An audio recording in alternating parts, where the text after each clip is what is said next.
ሰላሙ አለይኩም ወራህመቱላሂ ወበረካቱ። ወደ የተከበራችሁ ቤተሰብ እንዴት ናችሁ? ሰላም ናችሁ ወይ? ከኔ ጋር ሁሉ ሰላም ነው። ሁላችሁንም ሰላም ብያለሁ።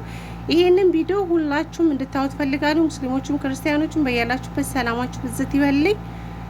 በተለይ አረብ ቤት ልጅ የምትይዙና ምግብ የምትሰሩ ልጆች ይሄን ቪዲዮ እዩት። አጭር ነው። ቪዲዮውን እስከ መጨረሻው ሼር አድርጉት።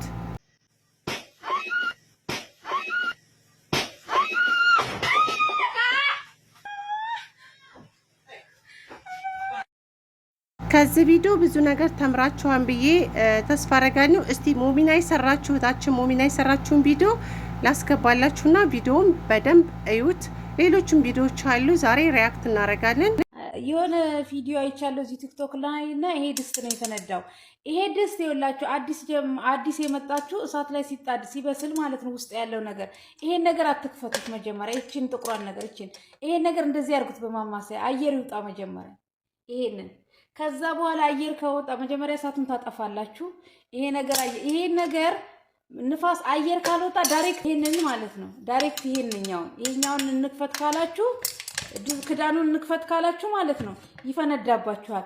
መጀመሪያ አየር ይውጣ እንደዚህ ታርጉታላችሁ። በእንጨት እንትን ቆይ ታርጉታላችሁ። እንደዚህ በዚህ በማማሰያ አየር ይውጣ። አየሩ ከወጣ በኋላ እንደዚህ ይዛችሁት ማለት ነው። እንደዚህ አርጋ አስገብታችሁ አየሩ ከወጣ በኋላ ነው የምትከፍቱት። ዳይሬክት ግን ይሄን የምትከፍቱ ከሆነ ይፈነዳል።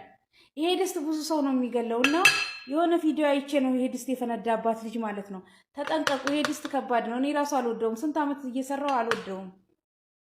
የእህታችንን ሙሚና መልእክት ሰምታችኋል። በዚህ ድስት ምግብ የምትሰሩ እህቶች ጥንቃቄ አድርጉ። ጥንቃቄ ማድረግ አለባችሁ። መጀመሪያ ላይ ትንሿን ሙሚና ቅድም እንዳሳየቻችሁ ወይም ደግሞ ይሄ የእንጨቱ ማማሰያ ያለ የለም በሱ ትንሽ እንዲከፈት አድርጋችሁ ትንፋሹን ማስወጣት አለባችሁ። ሙሉ ለሙሉ ትንፋሹ ከወጣ በኋላ ነው ይቀዘቅዝና ዋናውን ድስቱን የምትከፍቱት። ዳይሬክት መታችሁ አጥፍታችሁ መክፈት የለባችሁም። በነገራችን ላይ የሰው ህይወት ያጠፋን ይሄ ድስት ማለት ነው። ባሰሩበት ራሱ ይመረጣል። እኔ በጣም ነው የምፈራው። ቤታችን ውስጥም የለም ግን ሶሻል ሚዲያ ላይ ግን በጣም ሲፈነዳ ምናምን ነገር የቤት ካሜራ ነው የሚቀርጸው። ብዙ ኮሜንት አይቻለሁ።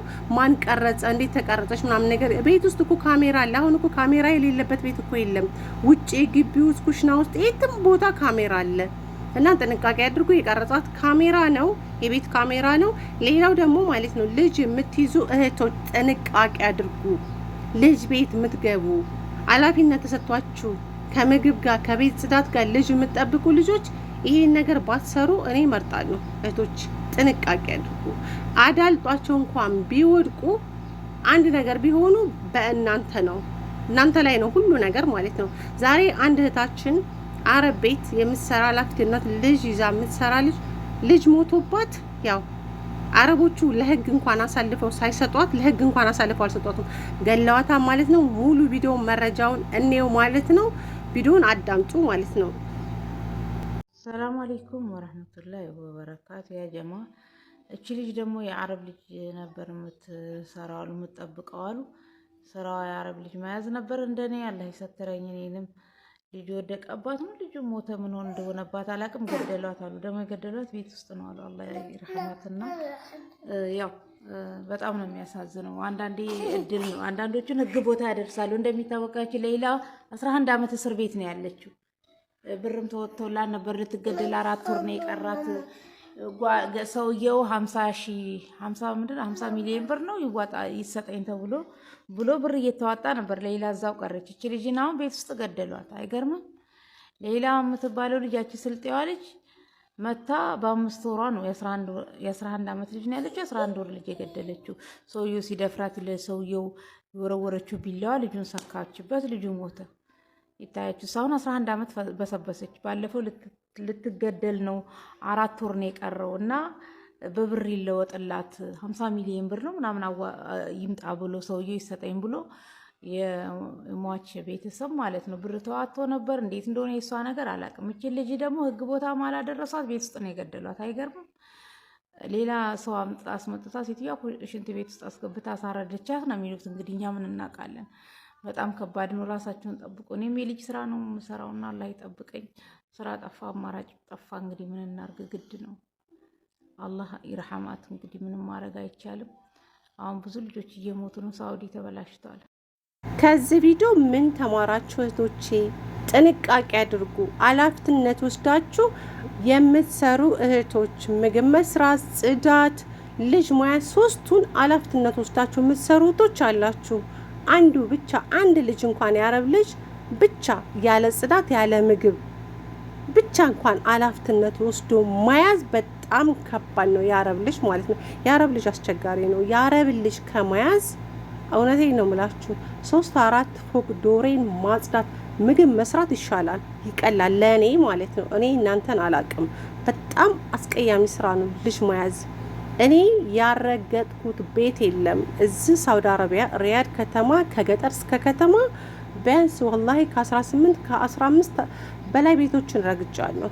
ሲሄድ ልጅ ያለበት ቤት ሲገጥመኝ ትቼ ነበር የምወጣው። በጣም ነው የምፈራው። ልጆች ባለጌ ናቸው። እኔም እጄ አያርፍም።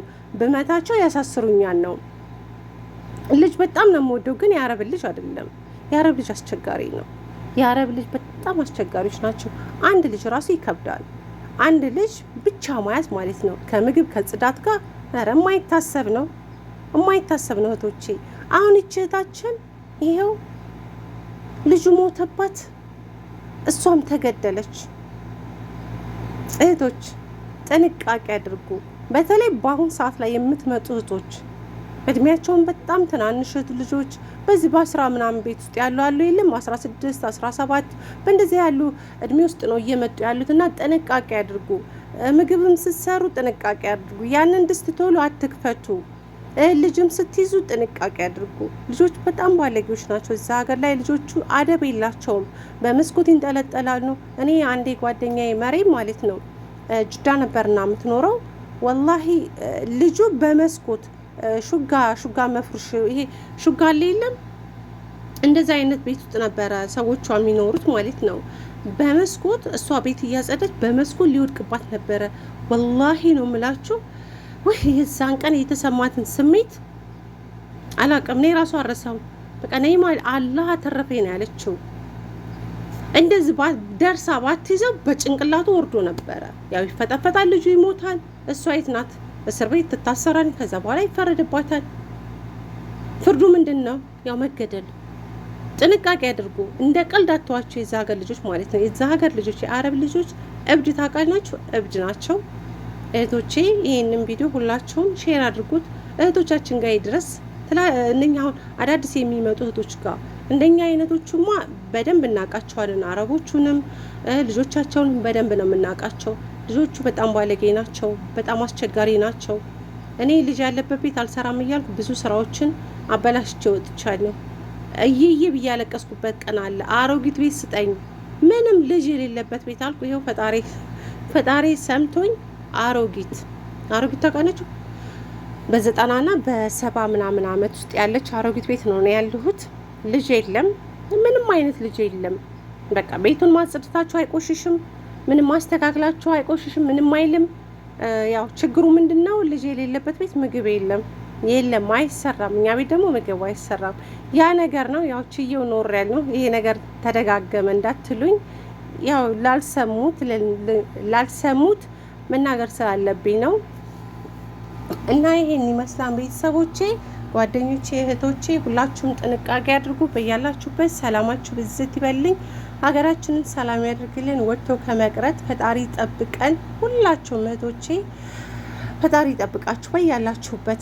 በጣም አሁን ያለንበት ሁኔታ በጣም የከፋ ነው። ወላሂ በጣም ያስፈራል። በጣም ነው የሚያስፈራው። በተለይ እኔ አሁን የምፈራው አዳዲስ ለሚመጡ እህቶች ነው። በጣም ህጻን ልጆች ናቸው፣ በጣም ትናንሾች ናቸው። በቃ ለነሱ ነው የምፈራው፣ ለነሱ ነው ማዝነው። ፈጣሪ ጠብቃችሁ እህቶቼ። ሰላም ዋሉልኝ፣ ሰላም ደርልኝ፣ ሰላም አምሹልኝ። ቻው ብዬላችኋለሁ።